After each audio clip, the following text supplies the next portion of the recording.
Welcome to పూరాలోకల్. ప్రముఖ పుణ్యక్షేత్రం భద్రాచల రామాలయానికి ప్రభుత్వం భారీ నిధులు విడుదల చేసింది. రాముల వారి ఆలయాన్ని మరింత విస్తరించి 3 దశల్లో అభివృద్ధి చేసేలా 586 కోట్లతో మాస్టర్ ప్లాన్ ఇప్పటికే సిద్ధమైన విషయం తెలిసిందే. ఇందులో మొదటి దశలో చేపట్టనున్న పనుల కోసం 351 కోట్లను ప్రభుత్వం విడుదల చేసింది. ఇందులో 75 కోట్లతో గోదావరి ఘాట్ విస్తరణ, మౌలిక సదుపాయాల కల్పన పనులు చేపట్టనున్నారు. 180 కోట్లతో ఆలయ కాంప్లెక్స్ విస్తరణ, అభివృద్ధి పనులు పూర్తి చేస్తారు. 96 కోట్లతో రామాలయం పరిసరాల్లో అభివృద్ధి పనులు చేపడతారు.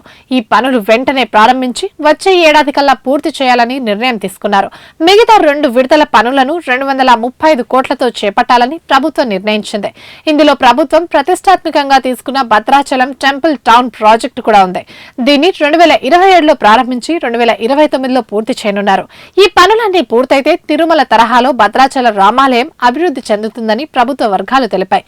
ఆలయ అభివృద్ధి పనులకు 351 కోట్లు కేటాయించడంపై రాష్ట్ర వ్యవసాయ శాఖ మంత్రి తుమ్మల నాగేశ్వరరావు ముఖ్యమంత్రి రేవంత్ రెడ్డికి ధన్యవాదాలు తెలిపారు. ఇవి ఇప్పుడు అప్డేట్స్. మరిన్ని అప్డేట్స్ కోసం చూస్తూనే ఉండండి పూరాలోకల్.